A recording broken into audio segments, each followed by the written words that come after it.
case you didn't know, there are 8 planets in the solar system: Mercury, Venus, Earth, Mars, Jupiter, Saturn, Uranus, and Neptune.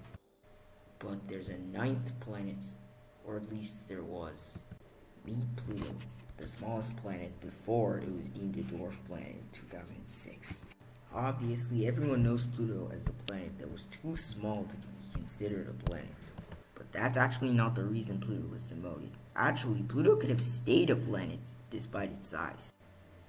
If you want to know how it got to that point, stay tuned. As you all know, Pluto was discovered in 1930. Okay, obviously not all of you know that. And this was because the small planet had slight gravitational effect on the orbits of Neptune and Uranus. Uranus. Shortly after, a girl named Venetia named the planet Pluto after the Roman god of the underworld. In 1978, 48 years after Pluto's discovery, we noticed a small bump next to Pluto.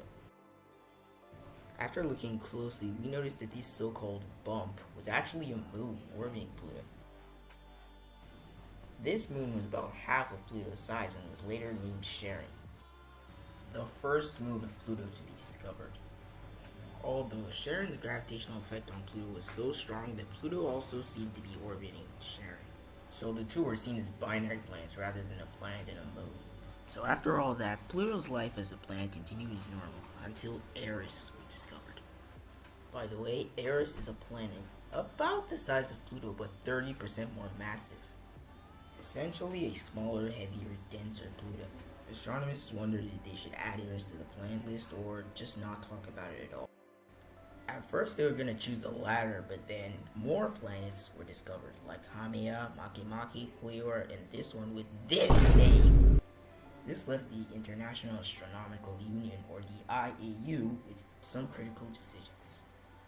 Add all the spherical Kuiper belt objects to the list of planets in the solar system, demote all the smaller planets including Pluto, and destroy all the small objects and elaborately blame it on an asteroid inconvenience.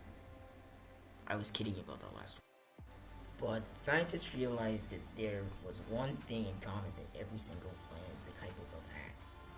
They were small. Very small. Pluto, being the biggest one, has a diameter more than 5 times smaller than Earth's.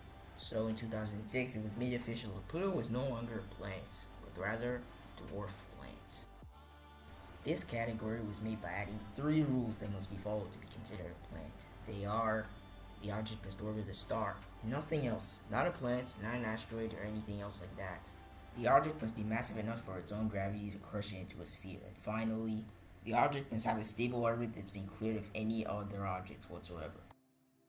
Pluto follows 2 of the rules, but not the third one, and neither do the other objects beyond Neptune's orbit.